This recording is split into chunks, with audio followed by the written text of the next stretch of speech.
Blog Talk Radio. Women have the power to transform this world. We can end crime and violence if we all agree to do one thing: share. Let's share our wisdom, share our time, share our talents, share our finances, but most of all, let's share our love. This is the Female Solution. Join me, Naima Latif, every morning, 7 a.m. to 9 a.m. Central Standard Time, as we bring you stimulating discussions about the issues affecting our lives. If you're listening online at www.blogtalkradio.com/the-female-solution, press the blue button that says follow and get our daily topics every morning directly to your email and your smartphone.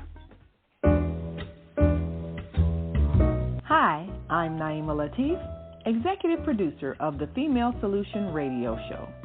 We invite you to call in 515-605-9325 and participate in this daily think tank as we examine the challenges we face and develop solutions that restore peace and harmony.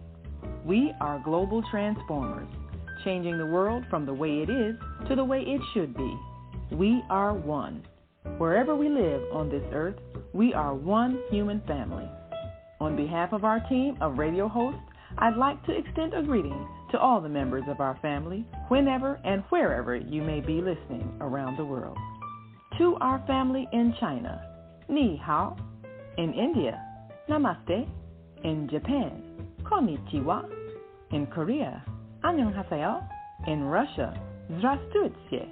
In Germany, Guten Tag. In Poland, Dzień dobry. In France, Bonjour. In Spain, Hola. In Italy, Ciao. In Egypt, Ahlan wa sahlan. In Ghana, Akwaba. In Nigeria, Peleo. In South Africa, Sawubona. In Senegal, Nangadef. In Kenya, Jambo. In Israel, Shalom. In Pakistan, Afghanistan, and Saudi Arabia, Assalamu alaikum. Greetings, and may peace be upon you all.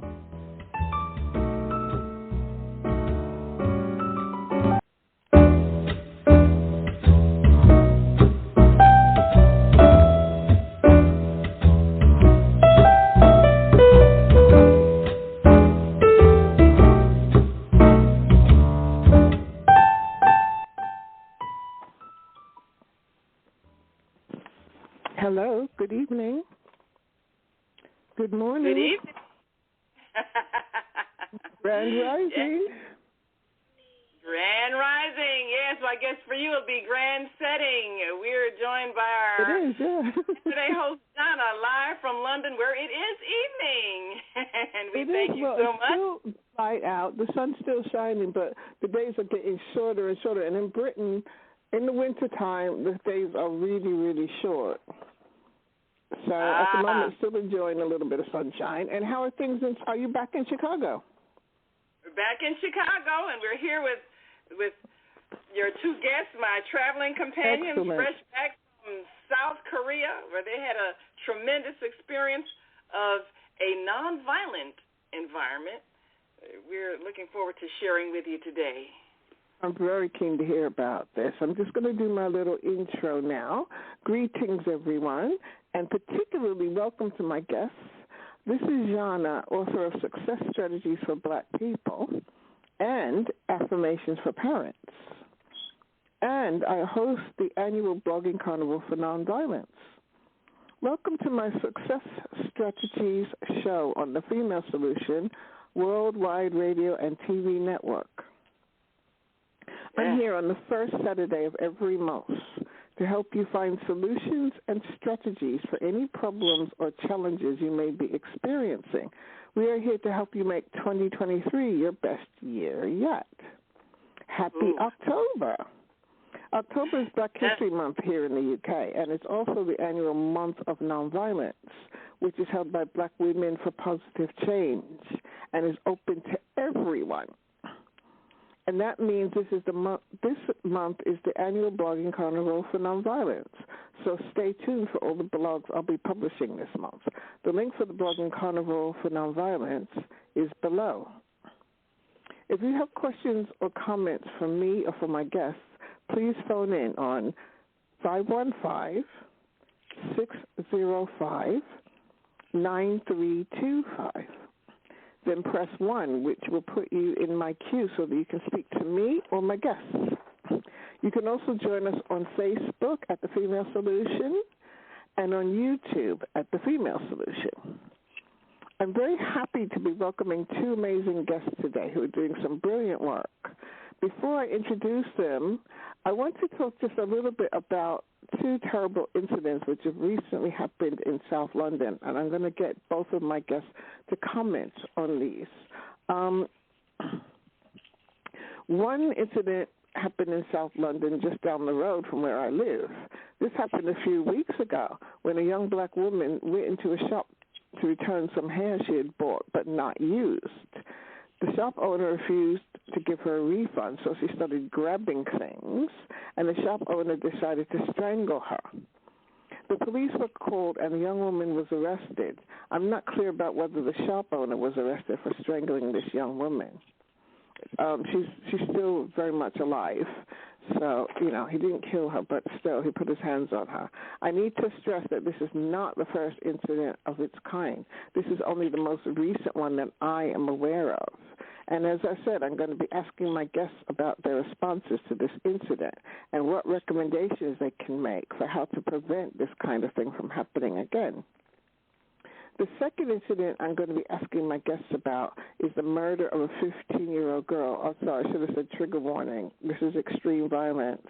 The murder of a 15-year-old girl on the bus on her way to school by a 17-year-old boy. Again, this happened in South London and Croydon, which is not near me, but, it's South London, so it's not that far away from me. As I've said, October is the global month of nonviolence, so I want to talk about how we can prevent these horrendous incidents from occurring. So what are your thoughts? Please phone in on 515-605-9325, then press 1 to join the queue to speak to me and my guests. My first amazing guest today is Dr. Lynn Muhammad, founder of the Stream Labs. Dr. Muhammad helps to provide young minds with an opportunity to discover and become engaged in the learning process as they have had fun interacting with equipment and materials. Dr. Muhammad has worked as an educator for more than 40 years. In the United States, she has taught students from 2 to over 60 years of age. She has taught in more than 10 universities and colleges. She's worked as a science teacher for the Chicago public school system for more than 20 years. She has done a lot of stuff in education and educating young people. My other amazing guest today is Pastor Charetta Hodge. Pastor Hodge is on the ministerial staff of Christhood International Ministries of St. Louis. She recently attended the HWPL Global Peace Summit in South Korea to report on the international peacekeeping and community service work of her organization, which also has partners in Johannesburg, South Africa. Now, from what I understand, all three of you, Dr. Muhammad, Pastor Hodge, and Naima Latif, my lovely executive producer, you've all been to the HWPL event in South Korea. Is that correct? And you all traveled together? Yes, we did. We had Excellent. The joy of traveling together and experiencing an amazing transformation of behavior. And I'm going to let our guests I definitely want to hear about that. I'm going to start by asking my guests a bit about their work. So I'd like to start with Dr. Muhammad. Dr. Muhammad, are you on the line? Yes, ma'am. Can you hear me? Yes, definitely. Welcome to my show. Yes, ma'am. Thank you so much for all the work that you do with oh, that's so kind. topic. That's so kind. Yes. Thank you. And Dr. Mohammed, tell us, what are the STREAM Labs? The STREAM Labs is a educational program, hands-on educational program that teaches children how to incorporate what they're learning into real-world solutions. Oh, so really? Yes. So the idea of to minimize such things such as the negative violence that you brought up today, that's a part of what we do. So you're learning how to read, you're learning how to write, you're learning how to solve some math problems, you're learning how to investigate things through science. What are you going to do with all of that, and how does that help to give answers to some of the real issues that are out there? This is not just about books. Right. I find that really exciting. Really exciting. Yes. So what exactly, can you give us an example of what you actually do in your labs, the STREAM Labs? So I'm going to use the situation one of the situations that you brought up about the store situation with the customer who was being strangled. So I wouldn't bring that to my younger children because it's very violent. Right. But for my middle school children, for my high school children, I would bring it up, and I would ask them, first of all, have they had any encounters that are similar, or do they know real stories that are similar? Because I always try to make it fit into their scope. But the next piece of it is, regardless if it's happening in their space or across the waters, it doesn't matter. It's humanity that's being affected. Yes, I completely agree. Their job is to come up with a way to minimize that type of negative behavior and or minimize the source of where it might have stemmed from, so that it's not something that happens again, that escalates to that point where someone has to put their hands on someone and put them in harm's way. So that's, one of the things we would do. We actually had a discussion about, I made it very, very light for the children, but I actually discussed with them the struggles that are going on between North and South Korea right now. Okay, and that's interesting. What happened with the Korean War, because I told them that I may be making this trip. This is the summer session that I had, that I may be making the trip that we did make. And so I started the discussion with him about what happens if someone has their hand on a button that could potentially destroy an area, by a war, by a bomb, being shot from one place to another. They were like, well, why would they be so mean? And why would they do this? I said, let's talk about this. What is the source of some of this meanness? And then as they were going through their interactions in our camp, we had an 8-week-long camp, some of them got angry with each other. And I was like, okay, do you have a red button you're about to push? And I was able to bring it to them to say, wait a minute, that anger leads to more anger, which then to something even more devastating. So nipping it in the bud with them was my goal. And I had a 7-year-old, you can't push that red button. You're going to have to calm down. He's telling his peers this.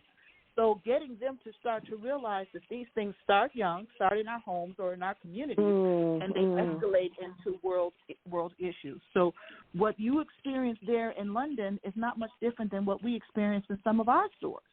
I completely agree that we are dealing with the same issues on both sides of the Atlantic, and other issues, other countries as well. On mainland Europe, there are many, many places where we're dealing with these situations. So this was a shop in Peckham, which is in South London. It's not far from where I live, and it used to be a heavily, heavily black area, particularly people from Africa, and particularly people from Nigeria. But a lot of black people live there, a lot of people shop there every week, and we have what I call hair supermarkets, where sell these enormous shops that sell everything you can possibly imagine for your hair care and everything that you've never even thought of, let alone imagined, for your hair care. And none of them are owned by black people. So they're selling us our hair products every day, and they're making money in our area every day. And, we're not really benefiting from that because they're not even employing any of our people in these shops. They're not even employing any of our young people. So there's ongoing tensions within the community. And, so this situation arose, And as I said, it's not the first one, and I have seen an incident myself, at least one, in my local area. Very upsetting. One of the things that we try to help children understand is the respect for each other. So whether I am from this background or that background, whether I am from this economic status or that economic status, I'm a human being and you're a human being. You have your strengths, I have mine. Yes, absolutely. So we need to treat each other like we're all human beings. Exactly. We need to treat each other with respect, but that doesn't always happen, unfortunately. That's part of what we're doing, and that's part of it. So as you're coming up with your products, your answers, your things that you're inventing and blah, blah, blah, let's think about that respect. Is this going to do something that's going to bring harm to someone else? If you're doing something that's going to take away someone's freedom, someone's autonomy, then that's not a good tool for you to use or to make or whatever. So making them be aware of what the uniquenesses are of other people, and then in turn having them use that awareness to help, not to harm, to help, not to bring difficulties to someone else. So that's part of how we deal with it from the Streamlab standpoint. So, I mean, because conflicts are always going to arise between human beings. It's about how we address them, isn't it? That is very true, but being open-minded to the point that you recognize that and to put certain things like humanity forward. And the curriculum that we're using is one of the things that we picked up through the group that we're working with, HWPL. They've developed this actual peace education curriculum, which gives specific topics to focus in on that helps them connect more to humanity and even beyond just human beings, connect to creation and connect to the Creator and be aware that we have a responsibility, but we also are obligated to do things not just for ourselves but for all of God's creatures. And if we do it wrong, the ending is not going to be favorable. So to be able to say, if you want to have a good outcome, you personally want to have a good outcome, you have to do what you have to do to bring that outcome. And then you are a messenger of peace where you take what you've learned and you share it with other people. So don't just take it and keep it in your own little sphere. Your job is to get others to actually see the same thing. So that peace curriculum is part of what we use with the Streamlabs. And we've been doing this now for the Streamlabs. We've been using this curriculum for 4 years. And when I talk for you finding that young children are responding to this? Oh, definitely. Like I said, a 7-year-old is correcting his peers. He has not mastered it, but he's aware enough, and he was not the only one. He's aware enough to say, hey, wait a minute, that's an example of what we learned, and we shouldn't be doing these things. So and like I said, it's about the real world component of what they're learning, not just say you're learning it and you know how to do it, but do you know how to use it, and do you know when to use it? So, can you give us an example of seeing children do this? I'm sorry, the last part. Examples of? Sorry, you've observed children using these methods. I'm just wondering if you can give us an example. Okay, so the children for the end of the camp, they developed a skit.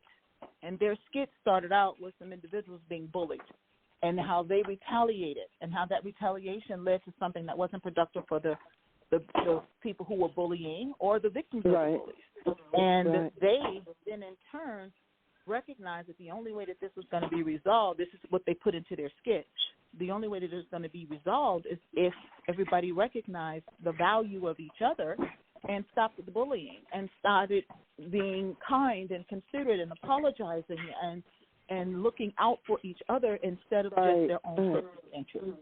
So that's an example, and I mean 4-year-olds. I have experiences from my older ones, my 10 and 11-year-olds, doing the same thing, recognizing that if this bullying continues, if the property destruction continues, if any of this negative continues, this is not going to end well for anyone.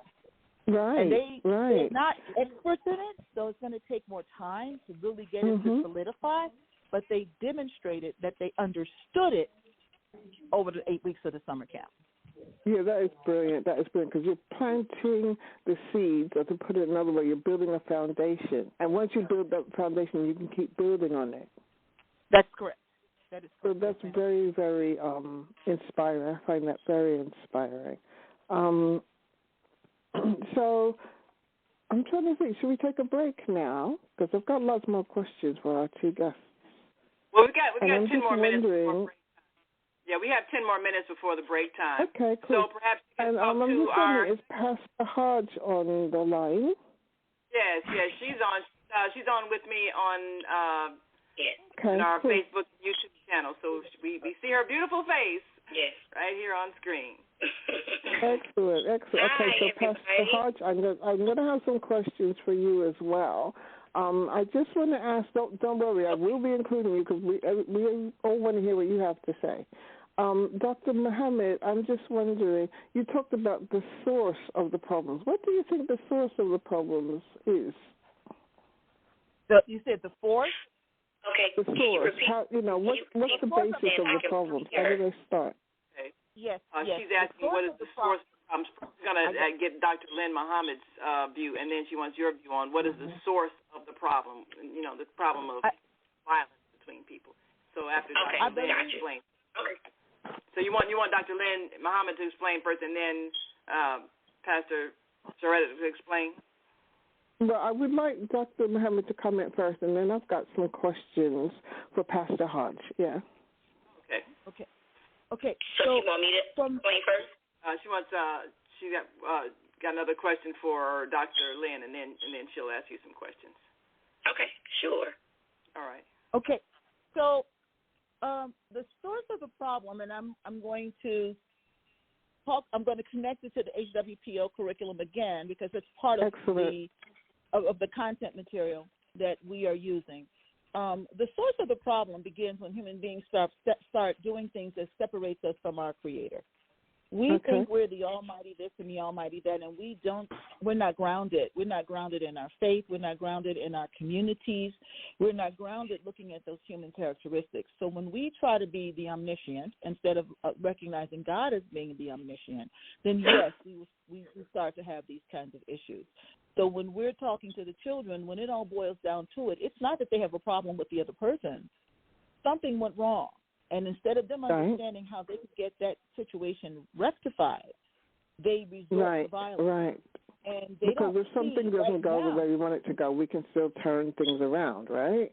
That's right. That's correct. Instead of them going towards their elders, instead of them going towards organizations that are already established to help bring that serenity back into place, they go towards the negative. They let the negative of this world take them off of their game. And then once they step away from that, it's easier for them to continuously do that because I'm going to use this word very I'm saying it from my heart. Satan has made things seem so alluring and so beautiful that it pulls us away from those things that God has put out there. And because of that, we tend to move in that direction. The light is all glimmery and shiny, and they're making it seem so easy. If you it's just enticing, do this, it's extremely enticing. So when we step away from the roles of that God has given us as human beings, when we step away from our sensitivities to other creatures that God has made, and we start doing things in the wrong way, then we're blinded. We're blinded by it, and then it's not impossible because that's why we have our interfaith activities going. It's not impossible to come back, but you're going to have to recognize that you need to come back. You need to come back to the way things were originally put into place. So right now, it's so easy to push a button on a video game and shoot someone. Mm-hmm. And then you push the button and it restarts it. So that person's right back. And while you're engaging in all of that, you're not recognizing that if this was a real person, that's someone's child. That's someone's parent. That is, that is a flesh and blood entity that's not going to come back when you push that button. So for us in this world, it appears that there's only one dimension and one megaverse and one of these things that's out there, but there's more than what you see. There's a whole lot more than what you see, and only God knows everything. So until we recognize that that's where our foundation is and that we actually adhere to it, it's going to be difficult. But if we get them young, and this is why the educators, this is why we do what we do, if we get them young or we get them even if they're a little older and they haven't been completely indoctrinated, then we can get them back sooner. And even if because I practice nonviolent communication, and the person who sort of invented nonviolent communication, or NVC, was Marshall Rosenberg, who sadly has passed now. But I was privileged to meet him on a few occasions. And I remember him saying what inspired him the most were the Buddhist tradition, the teachings from the Buddhist tradition. But he said Christians say that NVC is true Christianity. Muslims say that it's true Islam. Jews say it's true Judaism. And I know that it's true Buddhism. So, we have certain qualities as human beings that are universal, regardless of our religious beliefs or practices or spiritual beliefs and practices. We have certain things in common. And Marshall was working with people from Israel and Palestine, and he wasn't getting anywhere.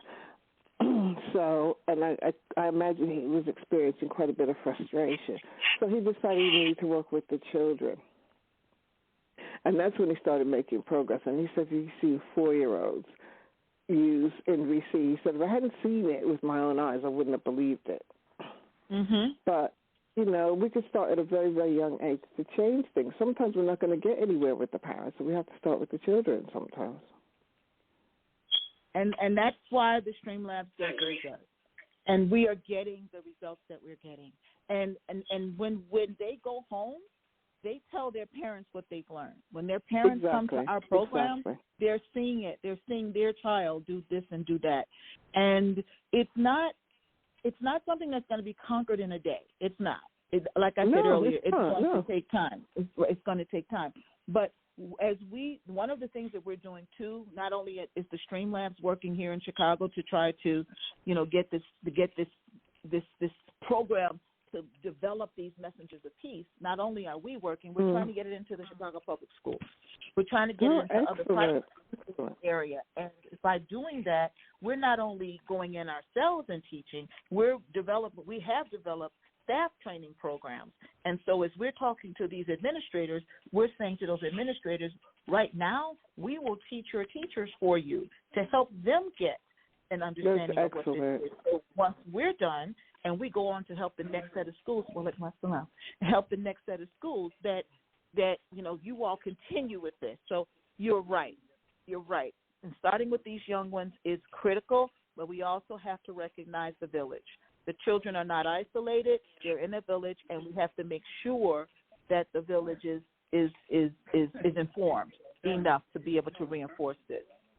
So, yeah, absolutely. I'm thinking I want to take a break now because I want to start talking to Pastor Hodge before, and I want to leave plenty of time for that as well, plenty of space for that. So I'm thinking before we start, let's take a break. I'm also having a problem with my Streamlabs. I don't know if you can take a look at it. Anyway, we're going to have a little break, and we'll be back soon. Okay, you want me to run the commercials?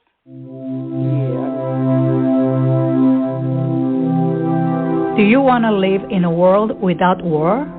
Join our global peace movement. Heavenly Culture World Peace Restoration of Light transcends culture, religion, ideology, and other boundaries to achieve peaceful harmony in the global society. HWPL is committed to bringing world peace and cessation of war through peaceful dialogue between religious groups. I am Director Shin-Suk Kim of the HWPL Chicago branch of North America. Join us for our next gathering. Call 773-580-1501 and be a part of the movement for world peace. Email us at chicagohwpl@gmail.com.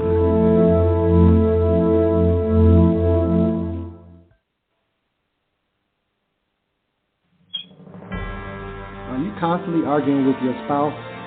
Are your children misbehaving and acting out? Is someone in your family abusing drugs? Have you been the victim of domestic violence? Are you grieving over the loss of a loved one? Let us help you restore serenity to your life.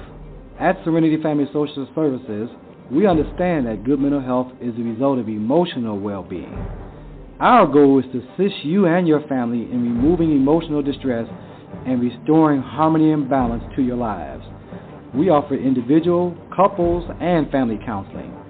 I'm Howard Williams, CEO of Serenity Family Social Services. Call us today at 312-315-4820. That's 312-315-4820.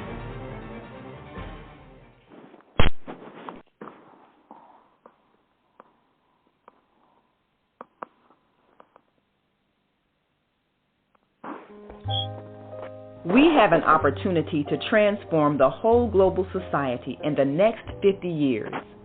50 years from now, the earth will be populated by a new generation of adults, many of whom are yet unborn. Our mission is to nurture them in childhood with love, guidance, and protection, and to raise them in healthy, happy families. If we impart values of compassion, generosity, and respect for fellow human beings in the next generation of children, they will create a world where people can live together in peace. This is our goal. Be a part of the transformation. Get your copy of the book, The Female Solution. Go to www.naimalatif.com. That's www.naimalatif.com.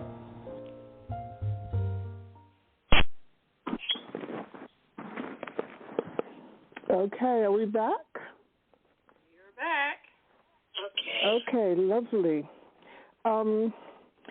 If you're listening to The Female Solution with Zhana, author of Success Strategies for Black People and Affirmations for Parents. And I'm talking today with two amazing guests. The next guest I'm going to talk to is Pastor Hodge. So welcome to the show. Thank you. I'd like to hear a bit about your work and particularly about what you've been doing in Johannesburg, because I'm really excited about this. And I'm planning to go probably in about 2 years' time when I'm a bit healthier and fitter, because we have a Buddhist center. We have a Tree Ratana Buddhist Center in Johannesburg, so that's one of the reasons why I'd like to visit. Tell me about the work you're doing with Johannesburg.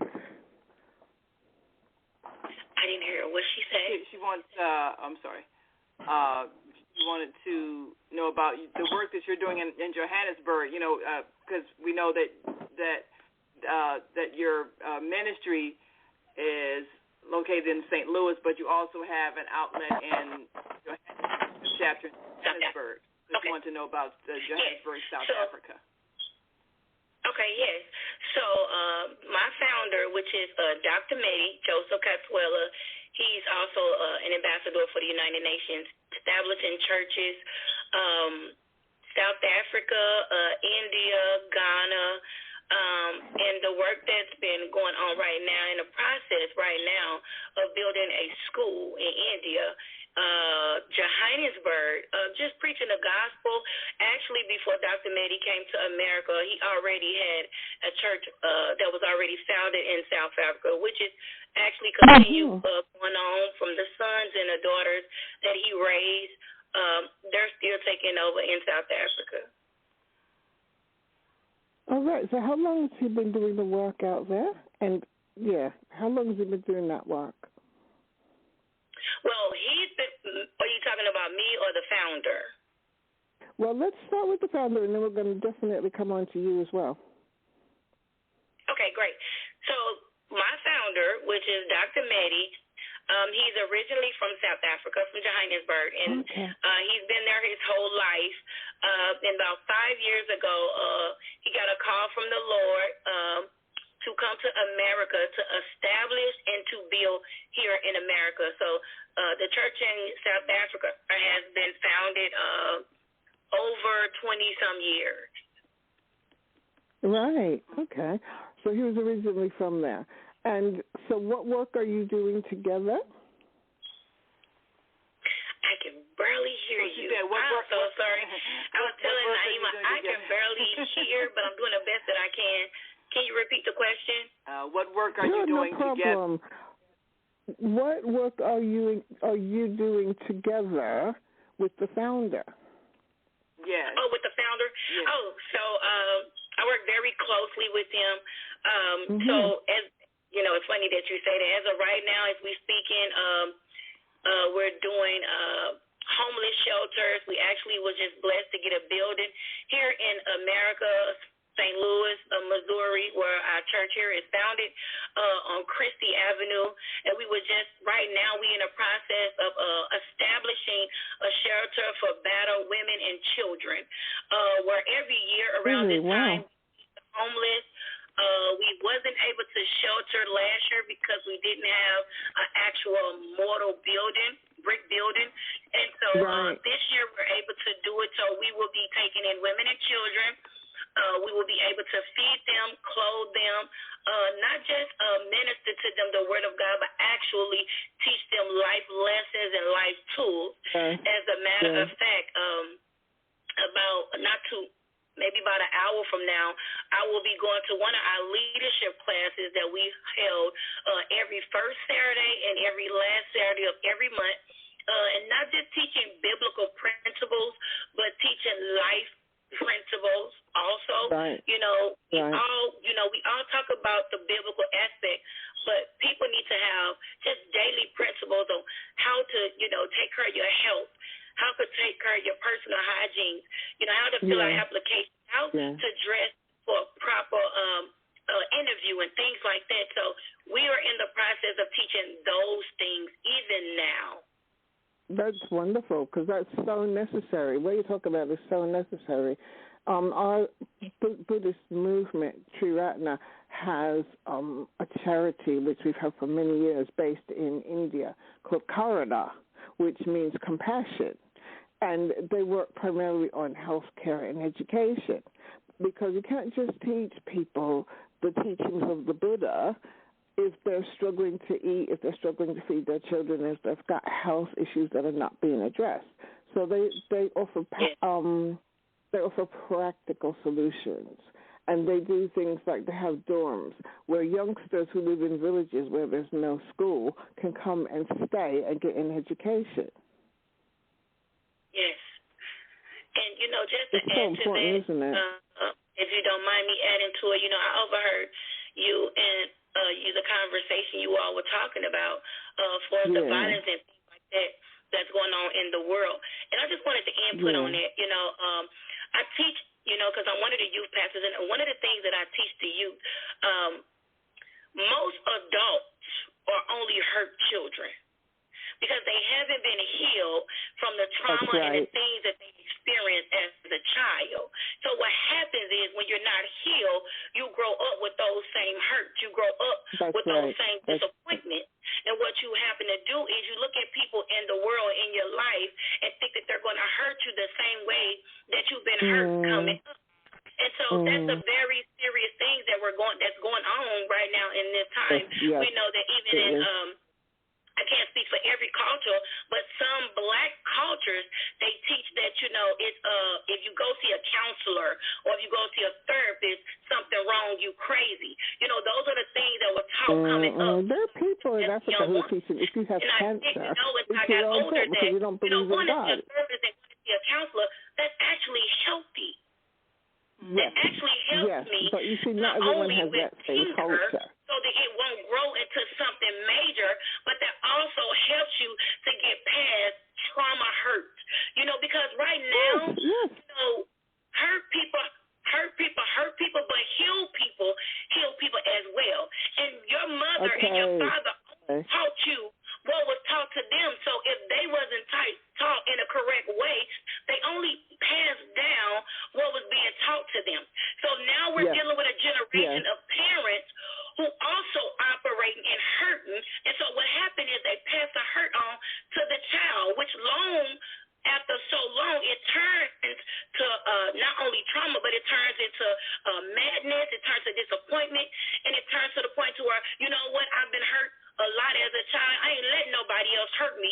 So what happens is you develop this thick skin to where you feel like now you have to protect yourself from everybody. Yes, and I think we all do that to a certain extent. But, I mean, specifically, I just want to touch on the experience of African-American people because, I mean, Naima has a book called African-American Psychic Trauma, and I've been writing about how we can heal ourselves for many years because going back to slavery times, there was a lot of trauma that was never healed. People didn't have therapy after slavery. You know, there's been many generations now of people of African heritage who've been wounded, and they keep wounding others. We keep wounding others of the next generation, and it affects one generation after the next, and we have to heal it, or else it's going to continue to hurt people, to traumatize people. Well, I think one of the things for us to be able to heal and move on, we have to acknowledge that I'm hurt, and that it's okay that I'm hurt, and that I can heal. Because here's the thing. Some people don't want to be healed. And the reason why I say this is because, you know, it's a crutch for them. Okay, so now that I'm healed, and now what's the next thing? What is it after I get healed? Where do I go from there? Because it's been a crutch. It's been something that they've been holding on to for so long. So I think, you know, a plan needs to be put in place that, okay, what's the next step after healing? Because after you get healed, you have to do something else with them. Or else they're going to go back to that same thing that kept them in bondage for so long. You have to first be able to identify, I'm hurt. Why I'm hurt. Yeah, you know what I'm saying? Because a lot of times, even with the African-American culture, you know, we have this thing where we go back to slavery days. Yes, we acknowledge what happened in slavery, but where do we go from there? We have to make a choice and choose to want to move on in life and not stay in that same predicament. So I completely agree, but like you just said, we have to acknowledge what's happened first. And we have to acknowledge the effect that it's still having on us. It's happened that it has had on one generation after the next, after the next, after the next. And it's going to keep doing that until we heal it. So we have to take responsibility for healing ourselves. But, you know, not everyone has that culture that therapy is helpful and healing. That therapy is therapeutic. You know, some people feel embarrassed or ashamed about going to therapy, or they think it's funny when somebody else goes to therapy. We have that quite a lot in Britain. It's changing now. It is changing, but, you know, there's still this thing. It's like, oh, therapy, that's something that Americans do. We don't need therapy over here, and it's clearly untrue. Everybody needs healing. You know, when I'm talking about African-American psychic trauma, it doesn't mean I'm not aware that other races have also had psychic trauma. Of course they have. Everybody's had psychic trauma to a certain extent. But it's a question of what are we going to do about it now? So tell us one thing that you think that we could do about it now. Be able to give her feedback, but she's not coming in clear. Saying, I'm going to repeat what you're saying, Zhana, because you're I don't know what's going on because I'm using my phone, right? I'm not using the computer. I don't understand. Anyway, you can understand me, right, Naima? You can hear me? Yeah, it's better. I just want to make sure that I have all of my audio up as far as it can go. Okay. But what she's saying, Pastor Sharetta, is that everybody's been traumatized. A lot of times she's saying what happens in Britain, you know, in the UK, people get ridiculed for going to therapists. They say, oh, therapy, that's some Americans do. We don't need therapy over here. You know, so they kind of ridicule it like it's not necessary. But everybody's been traumatized, especially, like you were saying, Pastor Sharetta, the fact that our parents often were abused the way they were raised, and so they can only they know how, so they abuse us, so we're traumatized, and unless you acknowledge that you're hurt, it will just keep getting passed down generation after generation. And it's not just one race, it's pretty much a global thing that we're doing to each other as a human family. And so everybody has some level of trauma because everybody's been raised with a level of cruelty and lack of compassion. And parents who did that, they thought that was the right thing to do. They thought you're supposed to talk to your children mean and slap them around. They thought that's what you're supposed to do. and they didn't know how damaging it was. So we all have to admit that we're hurt so that we can heal. Yes. And that's what I was saying, Norma, because a lot of people don't want to admit the hurt. Like I said, because after you get healed, what's the next step? If that's been your crutch for so long, I'm even reminded in the Bible where Christ talks about the man at the pool of Bethesda. You know, and he asked him this question. He said, "Do you want to be healed?" And the man said, "Yeah, but at a certain time of the year when the angels come to trouble the water, you know, people beat me to it." Well, here's the thing. Christ didn't ask him all those questions. There's one thing. Do you want to be healed? And that's the thing. And so after he asked him that, the next thing he told him, take up your bed. Pick your problem up. Pick the thing up that's been holding you bondage and leave from where you are. That's the thing. Do people want to move from where they are, from the place that's been hurting you from the longest? So once we come to that analogy and knowing that, because first you got to admit that you're hurt, and it's a lot of people, you know, that don't know or it hasn't registered that they're not healed. We have a lot of hurt people walking around the world that think they're healed that are not healed. Yeah. That's true. That's true. A lot of us, I was brought up to basically never cry, never show weakness, never show vulnerability. And the fact is that everybody feels weak sometimes, right? I was brought up to be a strong black woman, which is fine. But everybody's weak sometimes. Everyone is vulnerable sometimes. And we need to acknowledge that as well, because it's part of our experience, right? Right. Well, I have a question. And the thing is that I would personally not call it a crutch, because to me that's coming across as a bit judgmental. What we say in NVC is that everything we do in order to meet a need. And everything everybody else does, they do in order to meet a need. So if we don't want to be healed, that means that we think somehow remaining wounded is meeting a need, and that's what needs to be addressed. How can we meet that need how can we heal and still, you know, let go of the past, let go of the trauma from the past? How can we heal and not be afraid to be healed, basically? Well, I have a question, Zhana, that I'd like to ask, you know, all of us. Oh, please do, yeah. African Americans tend to expect racism everywhere they go, and they're always ready to respond to someone treating them bad. Well, one experience that we had, all of us who went to the HWPL Global Peace Summit, there were many nations of people, hosted by a wonderful team of people, many of them from Korea, many Koreans, and you know, we had there, of course, Caucasians, Hispanics, you know, people from all over the globe, and there wasn't any incident of racism. There was no one treating anybody bad, no one cussing out anybody, no one snubbing anybody. The service was excellent, just all politeness, everything. So they're really the thing we always worry about wherever we go, that we're going to be treated bad because our skin color and all that, it just wasn't there.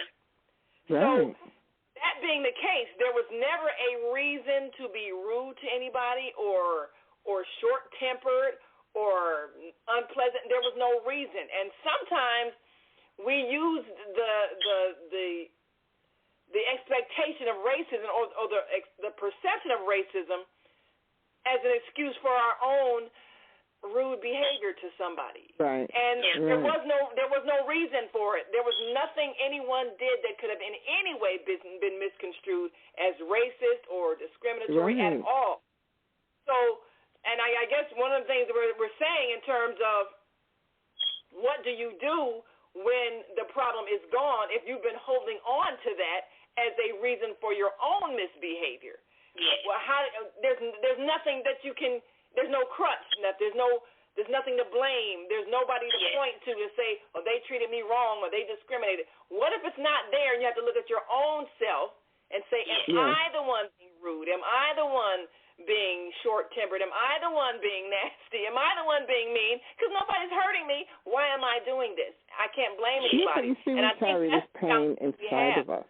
We carry this pain inside of us, and it's understandable. After everything that we've been through, it's understandable. So that, I think, needs to be addressed. It doesn't mean it's okay to be unfriendly or it's okay to be rude or anything like that.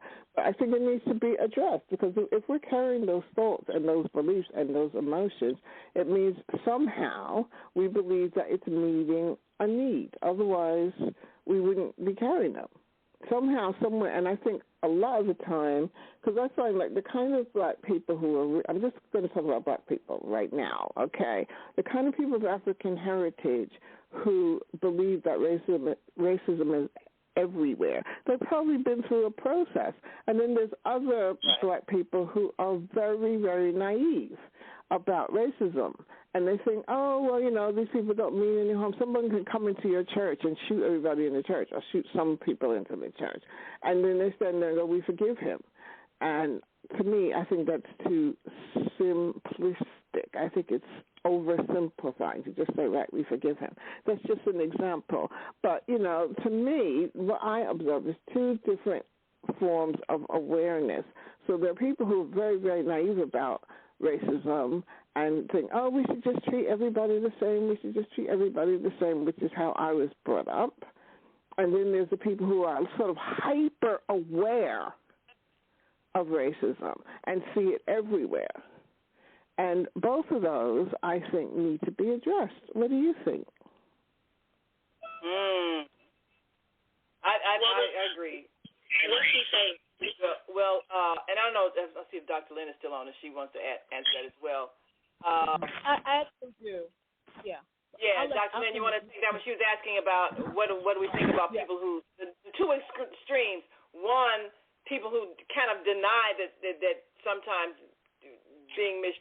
we're being mistreated, and they overlook it like it's not happening, won't address it. And then the other extreme, where people see racism everywhere and they're always ready to overreact. You know, she was our response to that. So I think Dr. Lynn Muhammad wanted to address that. Great. I wanted to address it from the standpoint of the curriculum because, again, I'm an educator. One of the parts of the peace education curriculum is about awareness of self. What do I bring to this table? Am I holding some deep-seated concerns because of some bullying or some experiences that I personally have had and or things that I may have heard other people have had? Yes. Do I have a mechanism for getting my concerns addressed where I don't have to resort to anger, to mistreatment of other people? Do I have that support system where I can go and say, hey, this happened to me. What can I do? What should I do?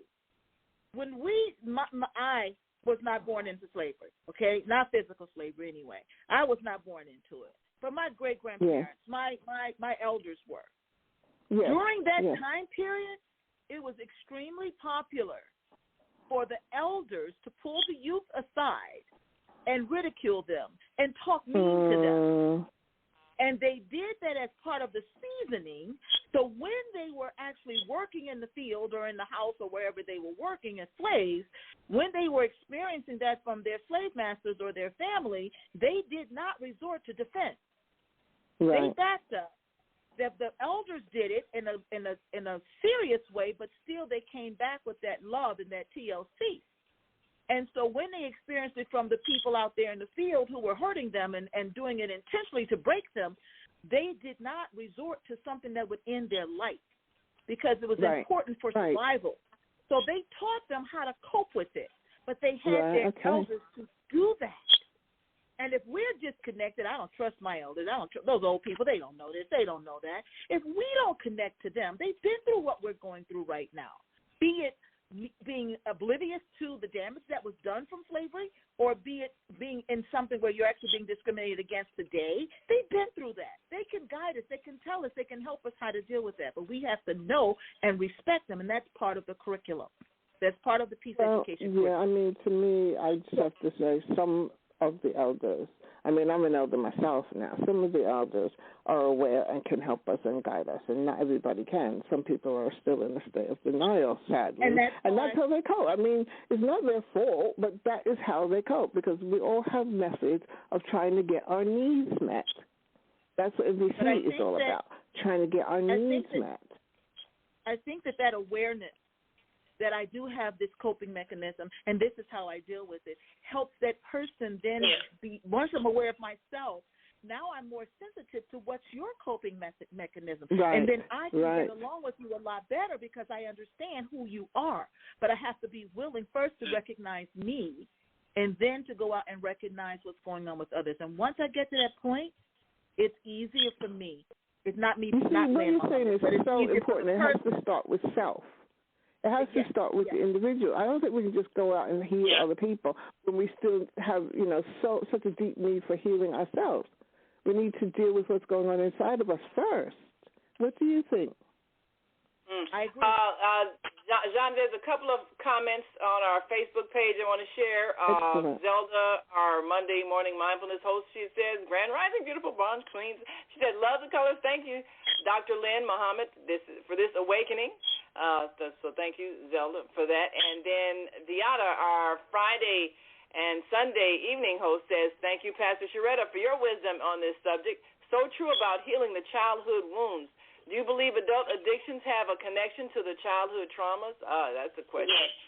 Yes. And Diana says, racism on any level is tied to ignorance. Conscious, educated people rarely judge based on race. Well, I agree if the education is right. But this one thing I wanted to say regarding what Dr. Lynn said and the way that our parents believed they were preparing us for a cruel and sensitive world. I wasn't back in slavery either. I can't imagine the horror of it. But the belief that you have to break a child's spirit so that they don't rebel, so that they don't get beat to death, I understand that. But why are we still using that method of parenting today? That's the thing. Recognize we did that for what we thought was necessary. Now we need to stop, and that's what we're dealing with. I completely breaking our children, and we don't need to do that anymore. I don't know if we need to do it then. I mean, parents used to really beat their children during slavery because they were so afraid of what would happen if a white person saw their child doing, just not normal children things, really. And some people still are doing that today, and there's no need for that. I'm not saying whether or not there was a need for it at the time, but there certainly is no need for that now. Right. And I think that's the challenge we have because we haven't learned a different method of parenting. Yeah, I completely agree. That's true, Naeem, if you allow me to say this, that what I mentioned earlier in the conversation, we have to be willing to unlearn and relearn. Yes. And not only that, we have to be willing to show not only our children, because I believe in the saying that it truly takes a village. It does. If you out of your mom's home, because back then, when I was younger, if the neighbor saw you do something bad, the neighbor could discipline you and take you home and nothing will be said.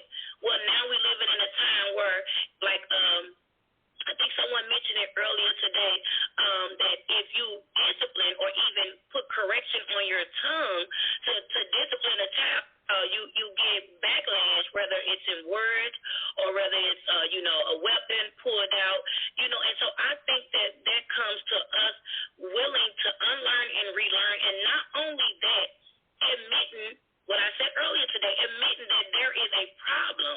A lot of people don't want to admit that something is wrong. The way that we're doing things is not.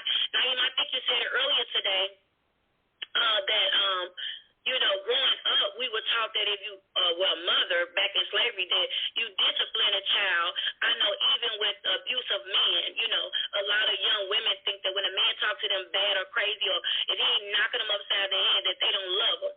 Well, there's still some people around with that kind of mentality even now. If I was younger and I saw my daddy knock my mama upside the head, but I saw my daddy later on in the day in the bed with my mama, then in my mind that told me that my daddy loved mama. So when I grew up, that's what I adapted to. Okay, if you don't hit me upside my head or call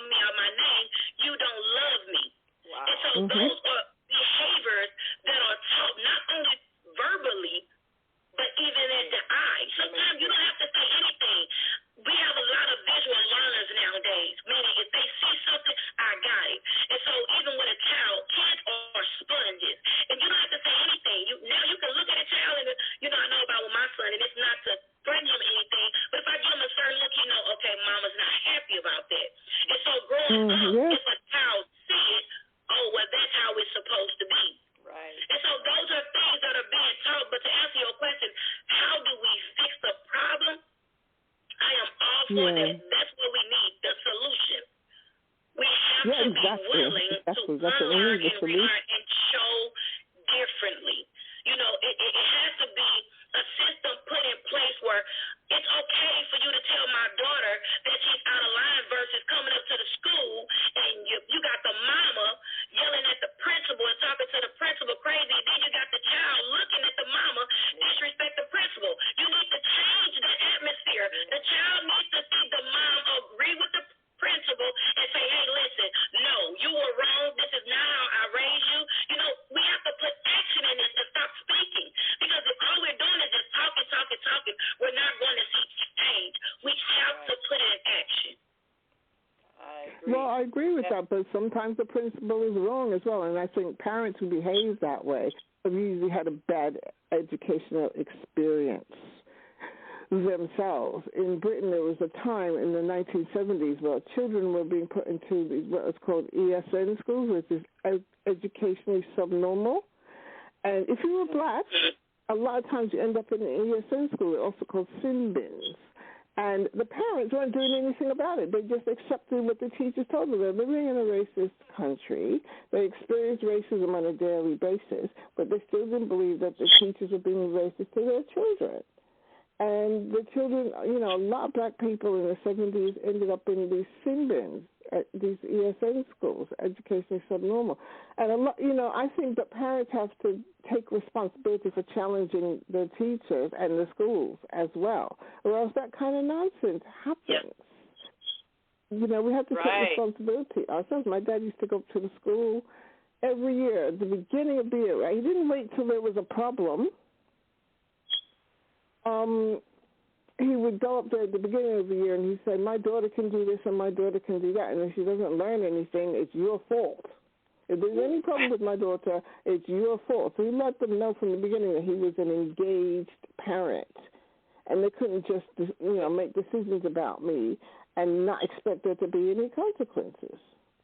And I think that's what parents need to do, not just black parents, but I do think that there's a lot of black parents, because they've had bad educational experiences themselves, they don't want to go up to the school, they don't want to meet the teachers, they wait till there's a problem.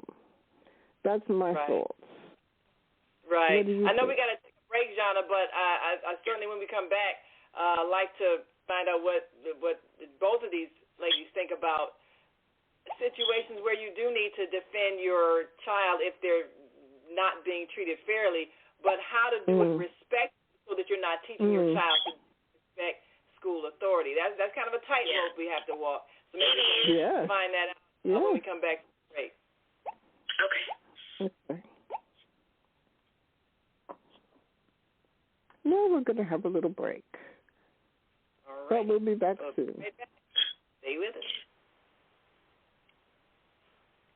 If you're listening online, call in 515-60. What happens when a group of people are kidnapped from their homes, smuggled away in chains, and held captive in a foreign land where they are tortured, raped, and forced to perform hard labor by the lash of a whip and under the constant threat of death? Slavery, the African-American psychic trauma. What happened to the doctors, writers, scientists, builders, educators, and spiritual leaders from Africa's golden age? Who did they really capture and sell into slavery? Yes. Are all African Americans suffering from psychic trauma because of a conspiracy to hide their true identities? Do you have psychic trauma? Take the test on page 22 of the book and see.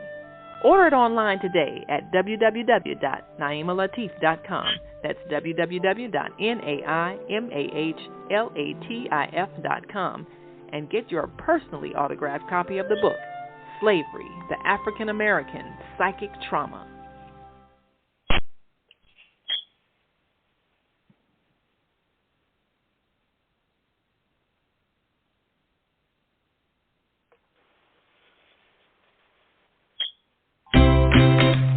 We all say we would like to be wealthy, but wealth isn't determined by how much money you have. Wealth is determined by your power to define what money is. The dictionary defines money as something used as a way to pay for goods and services and to pay people for their work. So how would you like to have access to an unlimited source of money? Money that is not taxed by the government. Money that increases as you share the opportunity with others. Money that you can use to pay for goods and services and pay people for their work. I'm talking about Bitcoin. It's the future of independent wealth building. Bitcoin is the new money that you control. Get started building your wealth. Call 312-849-3456. That's 312-849-3456. Okay, and we're back. Welcome back, everybody. Now, I'm having a problem with the studio, so if I disappear, that's because it's telling me right now that the show is finished, but we're meant to have another hour. So I'm on the phone, so hopefully I'll stay plugged into the show. Let's keep our fingers crossed. This technology confuses me sometimes, I'll be honest. I don't always understand it. So I would like to come back to this incident that happened, which I found truly shocking. And this is another trigger warning. This is about overt violence. And I'd like to ask my two guests what their responses are in terms of how something like this could be prevented. My two guests are Dr. Lynn Mohammed, founder of the Stream Labs, and a very, very experienced educator, and Pastor Charetta Hodge of the Christhood International Ministries of St. Louis. This incident where a 15-year-old girl was killed by a 17-year-old boy, this is very traumatic to talk about. I'm sure it's very traumatic to hear about. You know, when you put your child on the bus in the morning to go to school, you don't expect her to be killed on the bus on the way to school. You expect her to be safe and come home safely that evening. And this is very, very upsetting. I'm wondering, for both of my guests, do you have any thoughts about how things like that could be prevented? These kind of incidents. It's very shocking. I find it very shocking. And I'm sure you do, too. When she was asking how acts of violence can be prevented, particularly incidences like what happened in London, where a schoolgirl was I think strangled to death on a bus. No, he slit her throat with this massive knife. Really shocking. Oh, okay. So it was a stabbing. So it seemed like a random act of violence, but I don't know. Zhana, did the young man and young lady know each other? Yeah. All I know is he offered her some flowers on the bus. So he was mad. She was not interested, and then he whipped out this massive knife, which is called a zombie knife, and he killed her with it on the bus. So he probably experienced rejection with his parents. That's right. Sounds like he had some deep issues regarding rejection and snap. Yeah. So my son, and if you think about, what he did was absolutely horrible. You think of the impact that would have had on all the other people on the bus that morning. Apparently, everybody was just running away because they were probably scared. So part of what you're talking about is us not being the counseling that was mentioned earlier, and us not feeling that that's, the appropriate thing to do is to get counseling. And counseling doesn't have to be when you are an adult. It can also be when you're a teenager, when you are younger, when you're in your twilight years, when you're moving you're in the geriatric state. This counseling is just a human thing that we need. My son, when he was in college, invited me to his university. They had buddied up with two other universities and some businesses. They did what they call a bride walk. And most of the people in this bride walk were college students, because for the first time you're on your own. You have to make decisions about things, and your parents are not always there to see and whatnot. Domestic violence amongst college students it's high. It's very, very high. And you're thinking that this person is earnestly in love with you, or you want them to be earnestly in love with you. And like this person, maybe they didn't understand how to deal with rejection. And there's a whole lot of domestic violence that just goes unanswered. Date rape. Really? I didn't know that it was like that among university students. Yes, are against the whether it's a male or female that's the victim of this, it's something that needs to be addressed. And so to get our youth to be aware of all of this early on, and the fact that if you are not handling things correctly, that there's a way to get the assistance that you need, such as the counseling. So this particular thing that they were doing was called a bride walk. And they said a lot of people get married when they're in college, or married to the person they meet in college or in high school. And that can be a very toxic relationship, and you're learning that this is okay. And domestic violence, I was part of a domestic violence group for a number of years until emotionally it just became too much for me. And I decided to get to the children more. But domestic violence is a normal thing, unfortunately, and we think it's okay. And we don't see it as though you're getting a gun, in this case a knife, and killing someone. I can disrespect you, slap you, do all these things to you physically and emotionally, and no one is going to put me in jail for it. Or actually, you can be put in jail for it, and you can lose your freedom, but we don't see that. We see this is happening in the house, and there's no big deal. We don't need to worry about it. So I'm saying that we as a village need to be aware of our teens, need to be aware of our younger children, need to be aware of our older children, ourselves, and look at how are we really dealing with relationships, whether it's at my job or my home or whatever it is. And if it's not a healthy way of dealing with it, we need to get that assistance. The people on the bus. I mean, we've had in the blogging convo for Nonviolence a couple of people who've blogged about escaping from domestic violence, and one talked about how domestic violence makes you feel, right? How it affects your self-esteem. Another lady was from Nigeria, and she was her father arranged a marriage for her with a man who was older than him. And the man was beating her, and her father was saying, but nobody in our family has ever got divorced. So in other words, to get divorced would be a shameful thing. But in the end, she escaped from that marriage, and then she was experiencing death threats. So I think she came to this country as a refugee or asylum seeker, because she was experiencing death threats. She helps other women escape from domestic violence situations. And she helps other women to start new lives, basically, to build new businesses. So, because of what she went through, she's very, very keen to help others, and she does so. And I think that's pretty amazing, really. Her name was Mercy McKenzie. So if you want, I could I can drop the link. It'll probably be tomorrow or Monday, but I can drop the link on our Facebook page for the Female Solution. Yes, she did an excellent interview. Before we take the caller that's on the switchboard, I just wanted to ask a question regarding when people are aware that someone in their family is committing domestic violence. Maybe you have a sibling who's got a hot temper, and maybe you know that they're beating their spouse or their children. Do you intervene, or do you feel like, well, it's not really my business?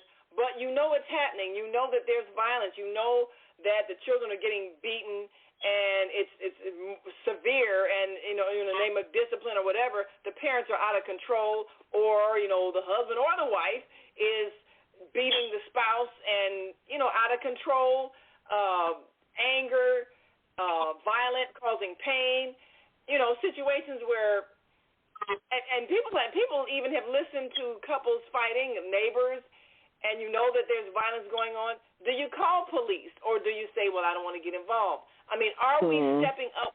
We know that there is violence being perpetrated against somebody, or do we keep silent because we don't want them to get mad at us, cuss us out, tell us it's none of our business? What do we do when we know it's happening? Well, I would say, they have this thing now where Sorry, hang on just a second. When you speak, can you say your name so that we all know who's speaking? sorry. Oh, are you taking the caller on the line? When you speak, please can you identify yourself? Just say your name so that we know who's speaking. Oh, yeah. Okay. So this is Pastor Sharetta, beautiful. Okay. So what I was saying was, so the term "you see something, say something" should be put in place even more, because if we continue on to just, know that somebody's being abused or know that somebody is being mistreated, even children, what happens is that turns to a generational thing which never gets broken. Yeah. Okay? Actually, that's what we're dealing with right now.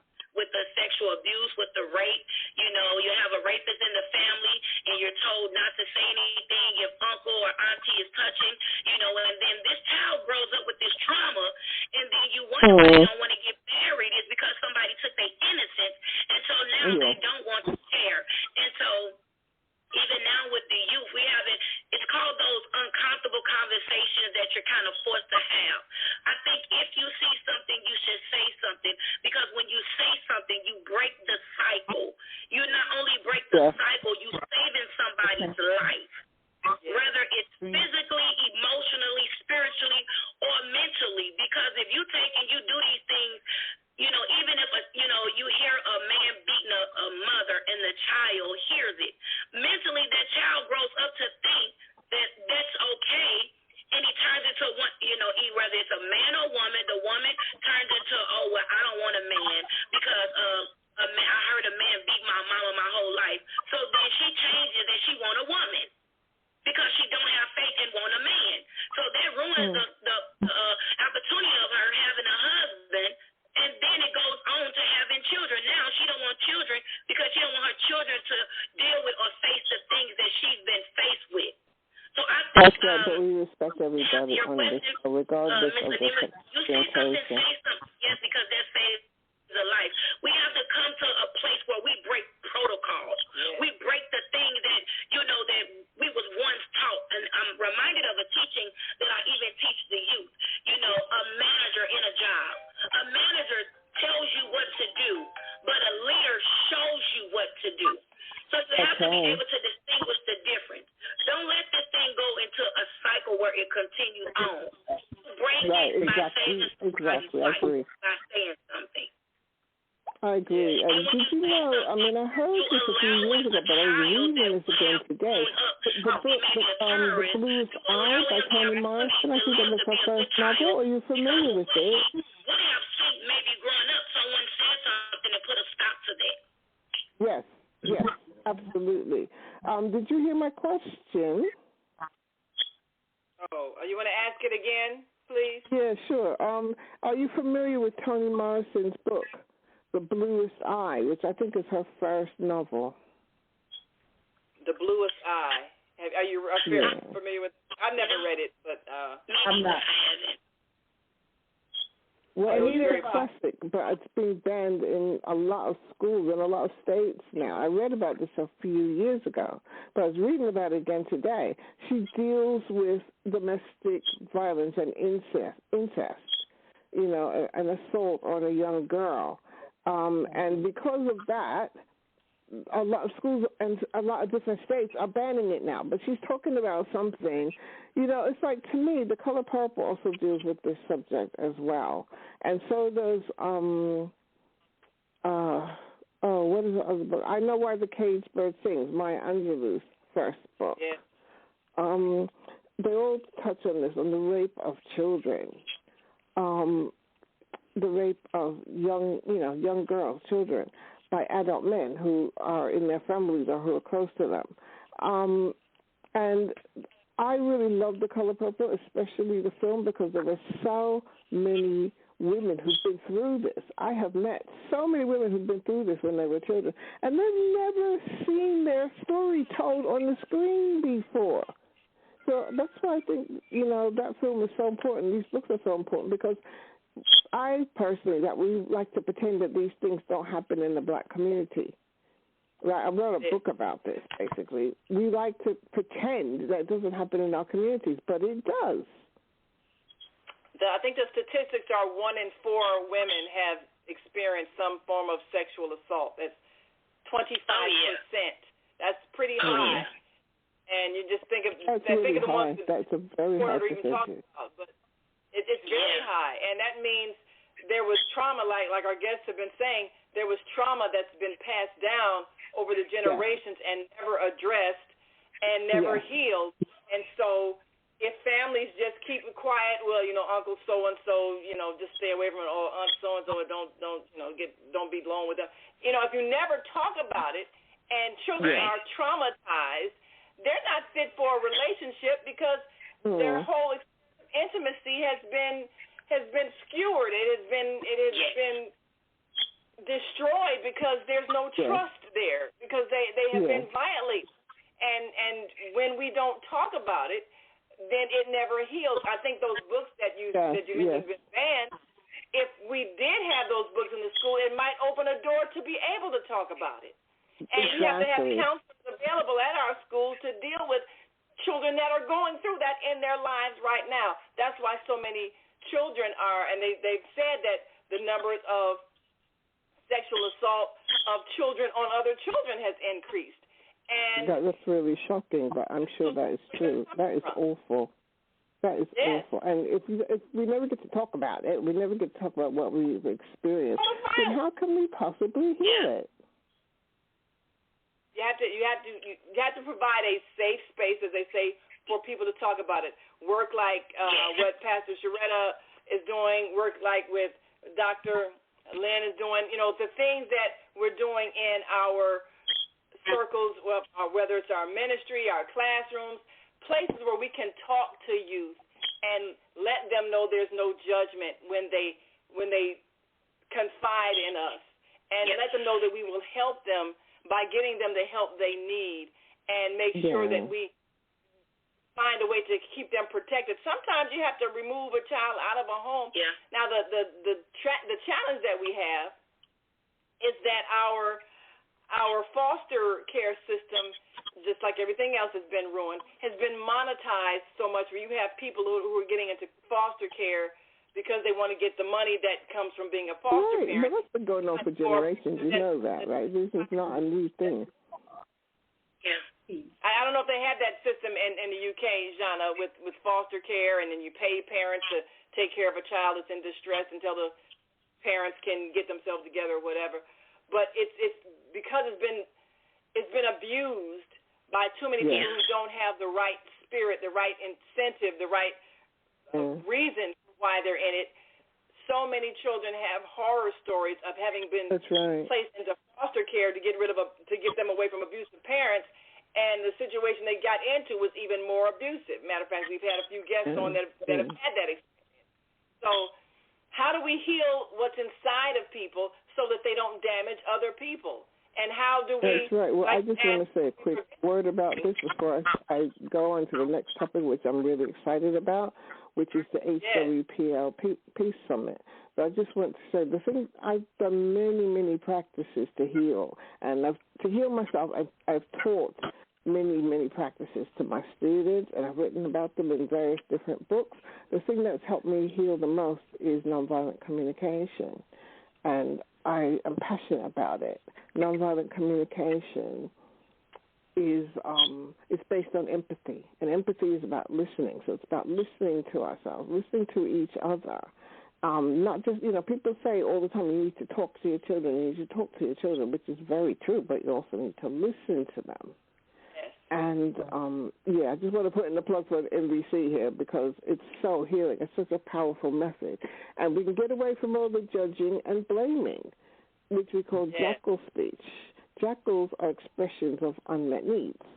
So if someone is saying, oh, that's a terrible person, or that was an evil thing to do, or whatever, using that kind of moralistic language, that's a form of jackal speech, and that's expressing an unmet need. So that means that we've got needs there that need to be addressed. And when we address those needs, then we can get away from the kind of language that separates us from each other, which is in NVC called jackal language, right? NVC is all about connecting from the heart. So I just wanted to put in my little plug. But yeah, on my website. I'm going to get you my blog today, Zhana. I promise. Brilliant, fantastic. Yeah. On my website, which is called the Blogging Carnival for Nonviolence, there's a page of NVC resources. If you want to know more about NVC, please check that out, or check out the Blogging Carnival for Nonviolence on Facebook, or check out Success Strategies for Black People on Facebook. But I must stress as well that the Blogging Carnival for Nonviolence is for everybody, regardless of racial or cultural background or age or gender or ability or disability or any other difference. We are open to everyone, and NVC can help everyone. I mean, I'm well into my 60s now, and I'm still having therapy to heal me from my past, from things that happened in the past. Trauma, basically. But I found an amazing therapy, and I really recommend it. And if you want to know more, message me on Success Strategies for Black People or on the Blogging Carnival for Nonviolence. Because I'm not really talking about my personal stuff during the show. So I'm happy to answer I know we got a couple of callers, and I know, Pastor Sharetta, do you have to leave soon? I know you've got another appointment. Do you have to leave us at the? She's got to leave. So callers, 636. I really want to hear about HWPL. Do you have a couple of minutes to tell us about your experience? Yes. So she wanted to tell us about your experience with the HWPL. The Peace Summit. Yes. Before you go, tell us about that experience. Okay, so this is Pastor Sharetta again. My experience was amazing. It was something that I've never experienced before. Different cultures, different religions getting together. Nobody really trying to say, stick to one religion or tradition. Everybody just sharing different point of views of why they believe what they believe and, where they come from. I thought it was very impactful. I thought it was very educational. I enjoyed it. I took a lot from it. And I'm looking forward to, attending again next year, hopefully. Just listening to Chairman Lee on a Christian aspect, him having a one-on-one relationship with the Lord and having a experience of God, showing him what his destiny or what his desire for his life, and then bringing it there and sharing it with us. I think it was very impactful. Excellent. Tell us one thing that you've learned. Can you share with us, please, one thing that you've learned? One thing that you've learned. Say it again, I didn't hear. Can you share with us one thing that you've learned? One thing that I've learned? Yes. Okay. I learned that we are one body when it comes to the things of God. I learned to be open-minded and not to be traditional or religious. And what I mean by that is, growing up, you've taught a certain thing. And a lot of people growing up in the black church, you think because your mom went to that church and your grandma went there, you're supposed to attend there. And I've learned even attending the church that I'm at now, that's not always true. Be open-minded to other people's religion and why they believe what they believe and what made them believe the way that they believe. Be open-minded. Because when you're closed-minded, you actually cut yourself off to learning. And because I'm always a student of life and learning, I'm very open-minded to learning new things and just learning about new people and new cultures. And not being judgmental. Because I was going to ask you about that. In all different ways, not just racist. We can be judgmental because of a sex of a person, or because of, a religion of a person. And so not be judgmental, but compassion, having a compassion for the human race and just loving because we should love and have compassion for one another. So those are the things like Miss Naima was saying, when I hit South Korea, it was something totally different. I didn't hear cursing. I didn't hear any rudeness. I didn't hear anybody going out, move, things like that I would hear in America, and so it really opened me up, and I was able to take what I learned in South Korea and bring it back home and share it with people. I was able to, even though I'm a nice person, it allows me to be even nicer. Yes.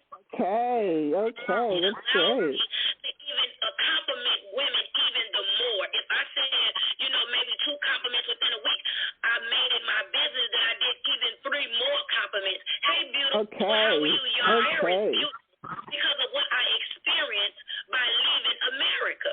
So it was very impactful. It was eye-opening, and it changed my life for the rest of my life.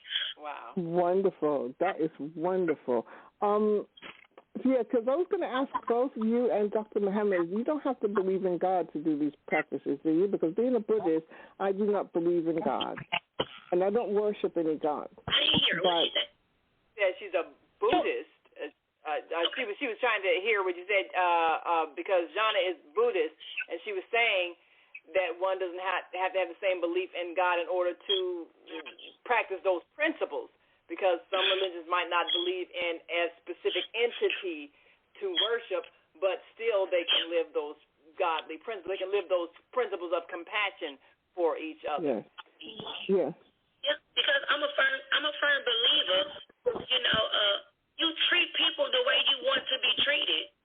Even though that's a biblical principle, period, but it should also just be a life lesson, period. You should want to treat people the way that you desire to be treated.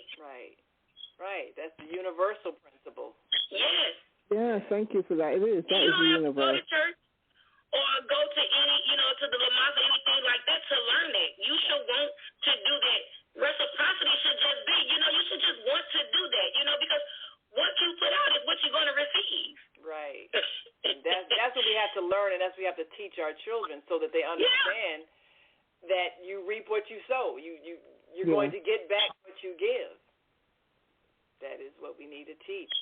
So we got to take one last break, Zhana, and I think we have to say goodbye to our sister, Pastor Sharetta Gates Hodge. She's got to leave us for her next appointment, but we thank you so very much for being with us. Thank you so much for being on my show. I really appreciate it, Pastor. Thank you very much. Thank you. I answered the questions to the best that I could, because it's kind of hard hearing you. Hopefully the next show that I'm able to hear you clearer, and I can get really more detail in the questions. But I enjoyed you, beautiful, amazing women, today. And I thank you so much, and I love you, and may the rest of your week be as amazing as you are. Well, thank you so much. That's such a lovely thought. Thank you for that. Yes. Blessings. Blessings. Bye-bye now. Do we need to take another break, Naima? Yes. We'll take another break, and okay, let's do that. Here. Right, I'm not hearing anything. Yes,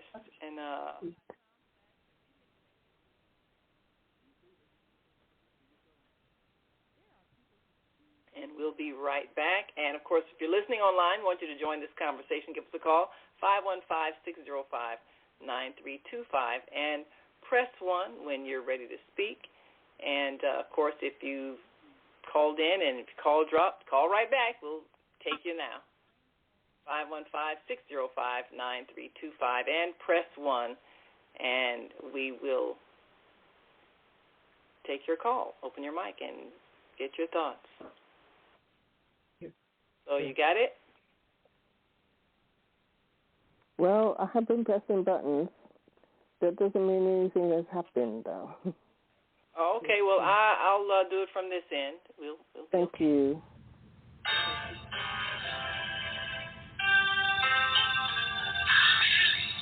Hi, I'm Mama Joy. And I'm Reverend Rosemary. Join us every second Saturday of the month, 12 noon to 2 p.m. Central Time, here on the Female Solution Global Radio TV show for Neighborship of Joy. We'll have powerful conversations inviting women to walk in the light. So call in 515-605-9325 and press 1 to speak to the host. You can also join us live on the Female Solution Facebook page and YouTube channel. So see you on the second Saturday on the Neighborship of Joy.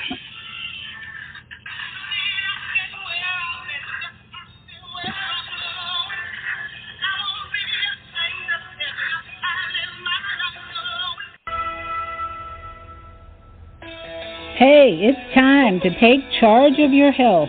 I'm Viata, your holistic life coach, and every Friday morning at 8 a.m. Eastern Daylight Time, I'm here on the Female Solution to empower you to make choices that will assist your evolution to abundant health.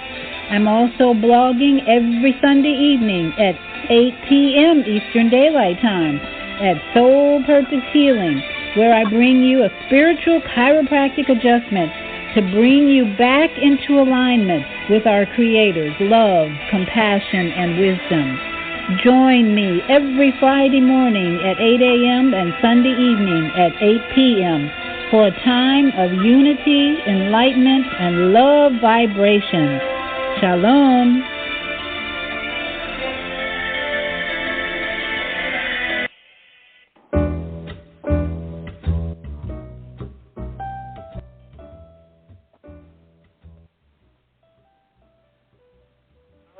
We're back. Okay, we're back. So I would like to ask both of you ladies, how did you come to travel to Korea for the HWPL Peace Summit? And what's the first thing you noticed when you first got there? Dr. Lynn, you want to answer first? Yes, I will. So my experience with HWPL started when I was chauffeuring my husband around to be a part of some interfaith dialogue. And and that was HWPL was sponsoring these interfaith dialogues to get religious leaders to see not differences between our religions, but commonalities. To not disrespect another person's religion, but learn to respect. And they gave us topics.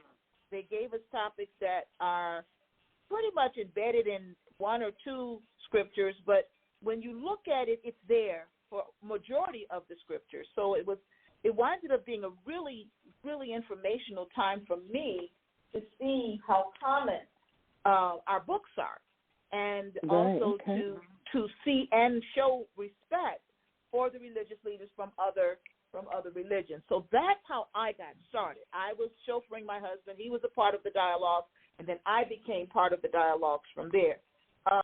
But while I'm talking with these leaders and we're dialoguing, I'm still thinking, what about the children? This is not just something that the adults need to know. We have our positions based off of what we experienced when we were children. So what about doing something with the children? And that's when I learned that HWPL had a peace education program, and that got me started. So my first trip over to Seoul, Korea, was as a religious leader, but my second and third trip over there was as a peace educator, and I am so thrilled that I'm now in that space. That is wonderful. So when you first got there, when you first got to the Peace Summit, what's the first thing you noticed? When I got there, the number of people. Yeah, when you first arrived. Yes. When I made the pilgrimage to Mecca, which Muslims try to make at least once in our life. I've made the pilgrimage. Sure. And when I was on the pilgrimage to Mecca, I noticed that all the millions and millions of people, we were all there with a common goal in mind, and you expected there to be some commonality because we were all there with the same goal. This particular summit, the goal was one. There was one common goal, but you had your perspective. I had my perspective. But what got me was the humanity that we saw.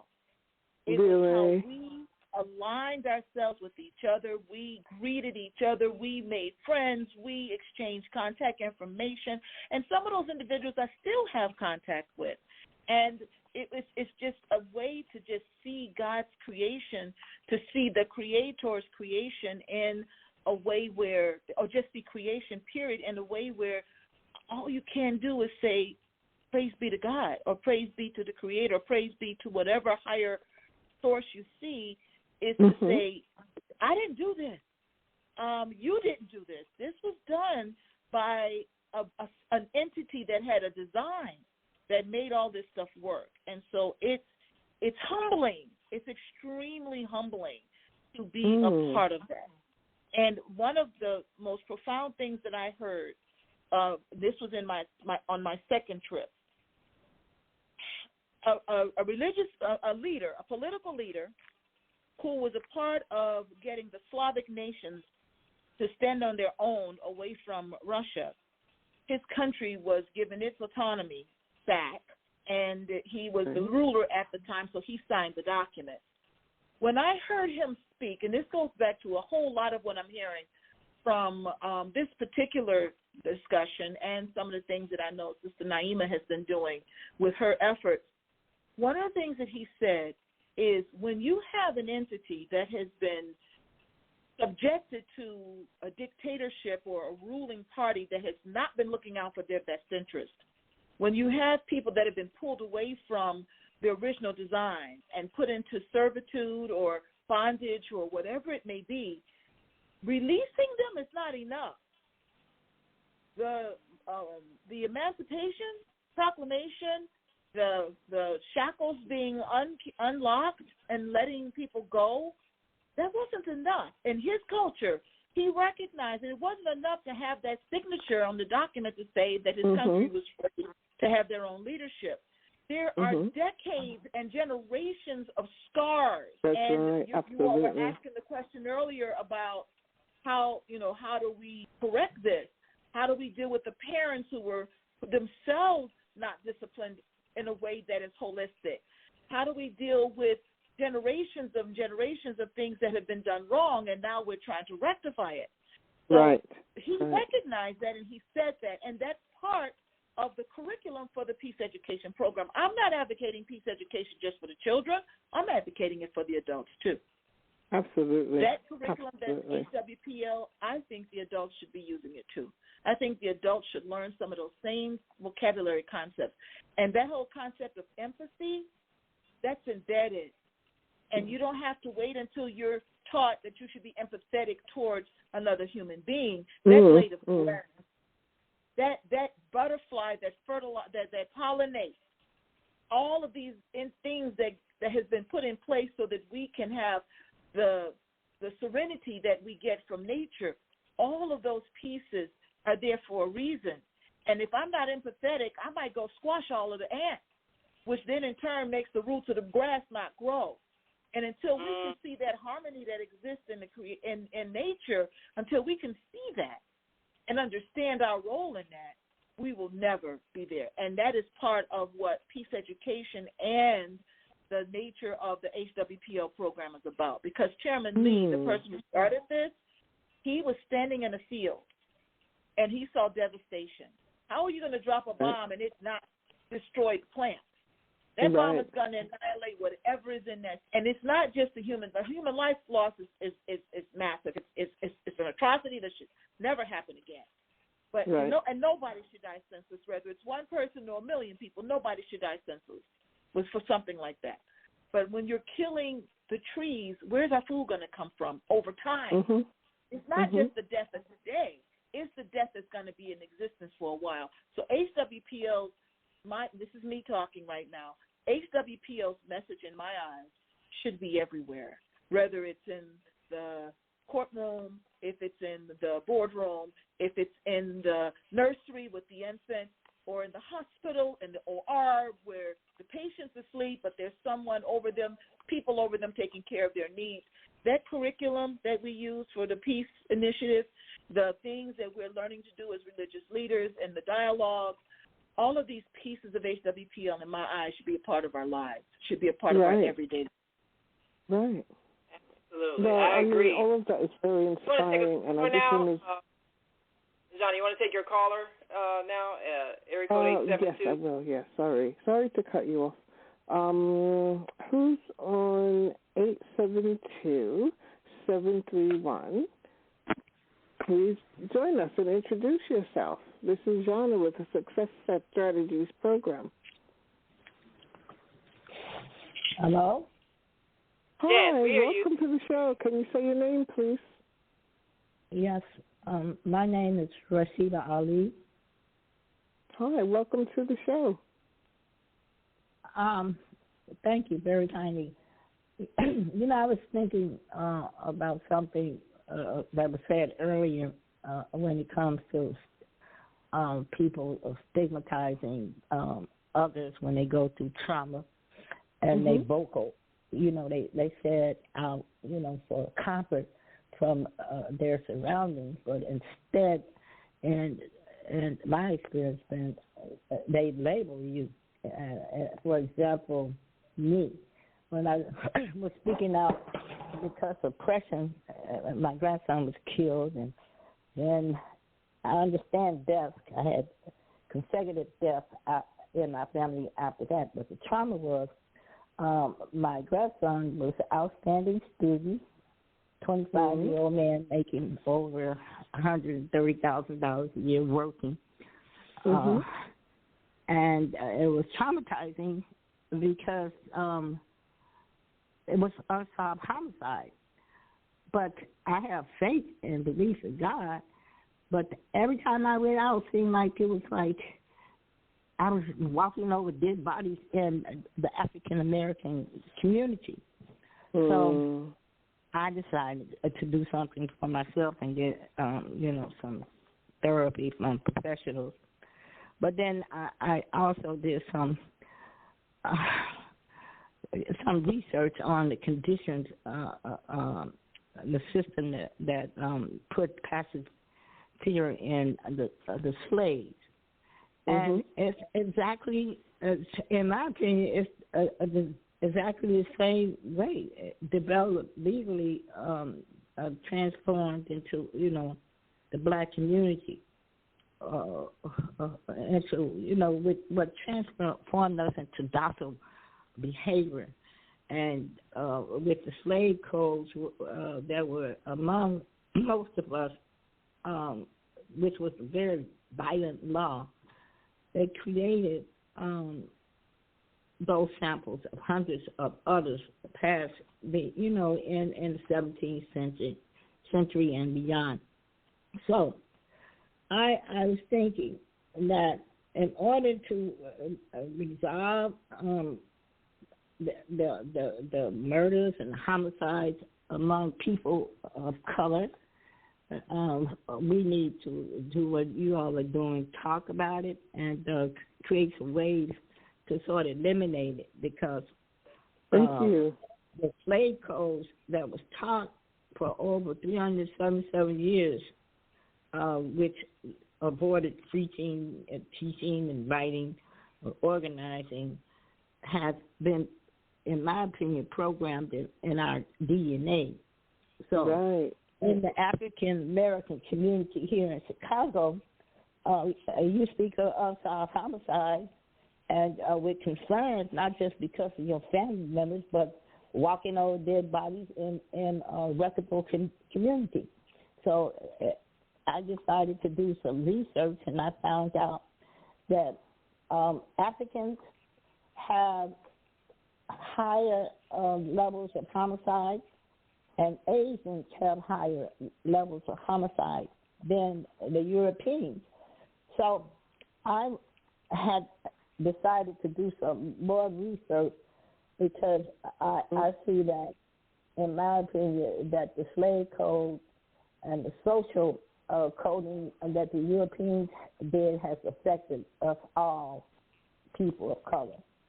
So I'm wondering if we could get a lot of our professionals, psychiatrists and stuff to team up and develop a forum, because this has become really bad.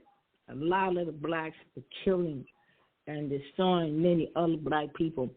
And when you mention it to other black people, they make it like, well, other people are killing or there's nothing to die.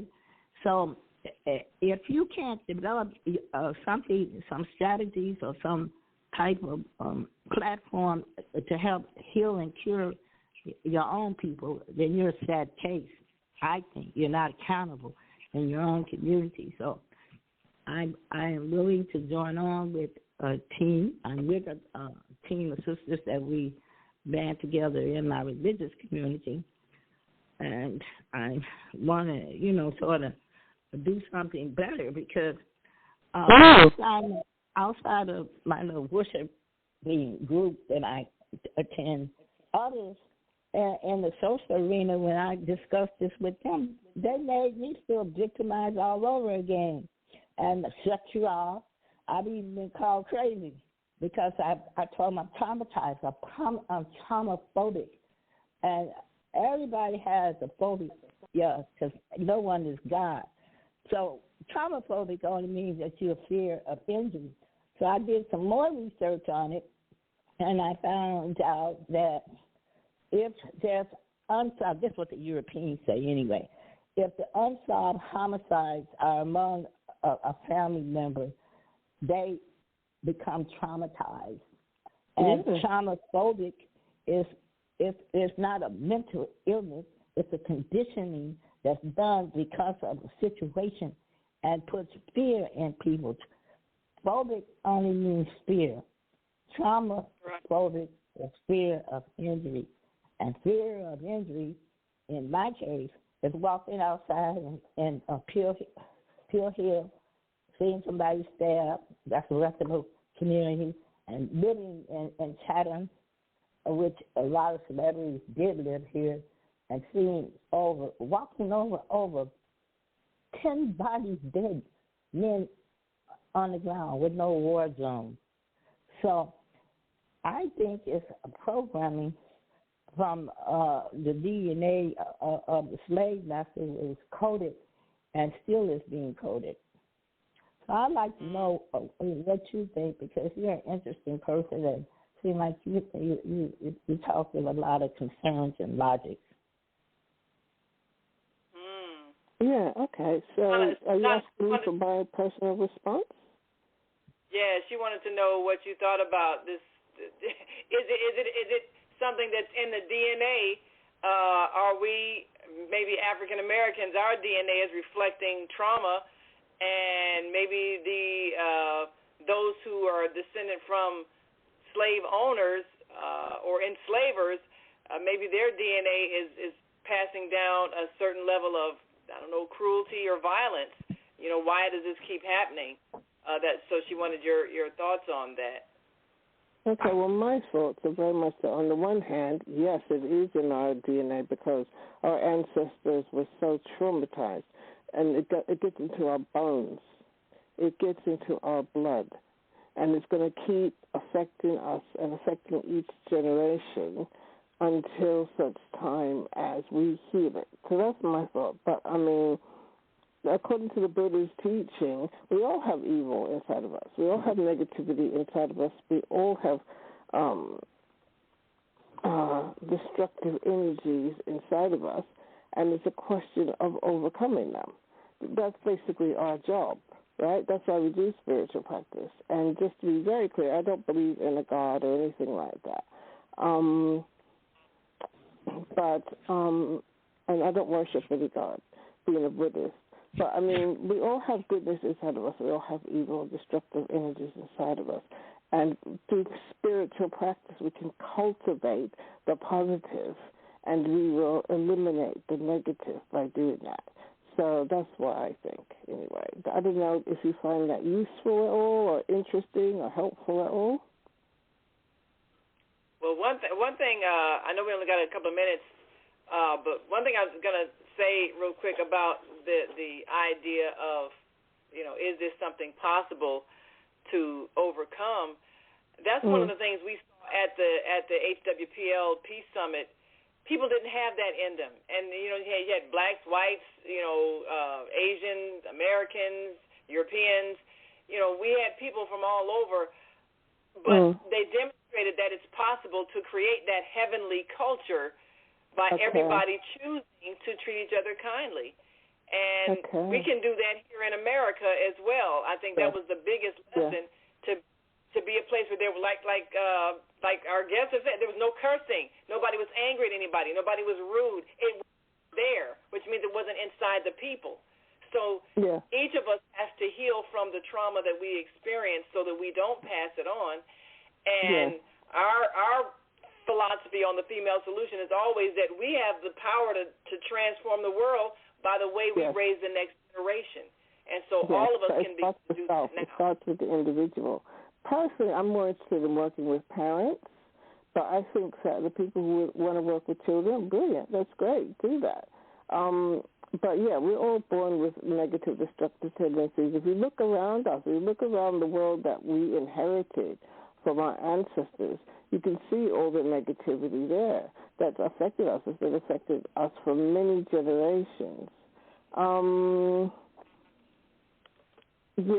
So I think we all have it inside of us, and blaming other people and saying they're wrong, or saying they should be doing this or they should be doing that, or saying that they're evil, all the different things that we say about each other, they're unhelpful. They're not helpful. We don't need to blame other people for our problems. We need to take responsibility for our healing. And when we blame other people, in some ways we're blaming ourselves, because we all have these issues. We all have different issues going on. They might not be all the same, but we all suffer, as the Buddha said. We all experience suffering. So we need to heal ourselves, and then we can heal the world. Those are my thoughts.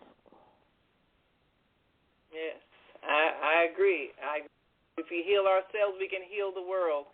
So I think we got a moment for Dr. Lynn Muhammad for one last observation before we go. Yes, please.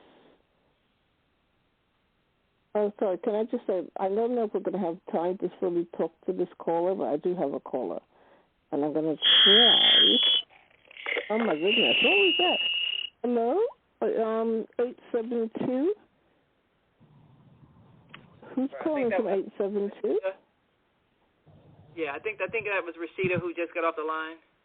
Oh, okay. Sorry about that. Okay, so, yes, Dr. Muhammad, have you got some final thoughts you'd like to offer us? She might have had to step away from her phone. That's all right. That happens, right? It happens. So what's the next step? What would you say is the next step, Naima? The next step is for each person to examine themselves. And I think it's very wise that Rashida is seeking counseling, even though sometimes socially we're not encouraged to do so. But if you know you've been traumatized, go get counseling. Find a therapist, find someone that you can trust, and take the time to heal your soul, because until you do, you're going to always be in pain, and you're going to always be triggered every time you see another act of violence. And when you're able to get therapy where a person is able to help you to see that the world isn't this horrible place, but you're being drawn back to that thing that you've been traumatized by, and that's why you keep re-experiencing it. So you have to literally change your vibration so that you're attracting to you a different experience. But as long as you're in that state of emotional trauma, you will keep re-experiencing the thing that is hurting you until you're able to heal from that trauma. And that's right, because we do keep repeating the same issues, the same traumas, the same challenges over and over again through different lifetimes until we heal them. We keep reinforcing because that's what's familiar. That's what we're used to until we heal it. So this lifetime offers us an opportunity to heal ourselves. And once we've healed ourselves, we can heal the world. That's why we're here, to heal ourselves and heal the world.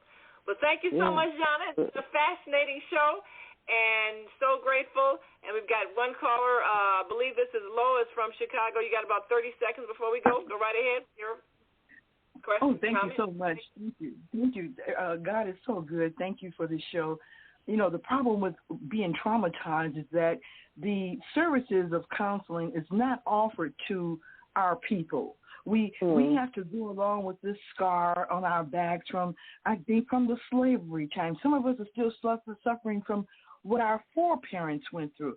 But it's not offered to our people. I saw a little girl, 3 years old, walking in front of the bus on South Shore Drive, and the bus ran over and smashed her head and everything but a little feet. And they never offered anybody counseling. They don't give it to us, and we can't afford it. That's all I want to say today, and thank you so much.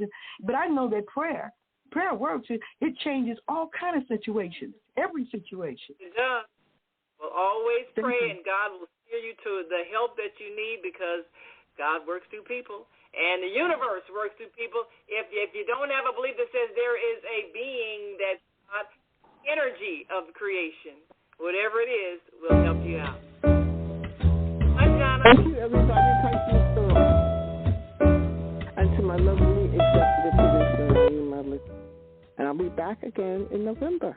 We've come to the end of our show today, but you can hear every show. Where can they go for to blogtalkradio.com? Hear the Nonviolent Blogging Carnival? What's the the Blogging Carnival for Nonviolence. We have a page on Facebook, so all the blogs will be posted on our Facebook page. And also you can check out Success Strategies for Black People, because a lot of them will be published there as well.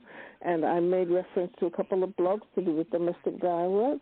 I will be posting them again on those pages. And thank you very much, Naima. Thank you very much to my guests. And enjoy October. Enjoy October. A radio host, I'd like to thank all of you who participated in today's discussion. And to our global family listening from all around the world, we say thank you. To our family in China, Sheshe, India, Zanyaba, Japan, Arigato, Korea, Kamsahamnida, Russia, Spasiba, Germany, Danke, Poland, Dziękuję, France, Merci, Spain, gracias, Italy, grazie, Egypt, shukran, Ghana, medasi, Nigeria, eshe, South Africa, Ngiyabonga, Senegal, Jaret, Kenya, asante, Israel, toda, Pakistan, shukriya, Afghanistan, Tashakkur, Saudi Arabia, shukran. Assalamu alaikum wa rahmatullahi wa barakatuhu. Thank you, and may peace be upon you and the mercy of God and God's blessings.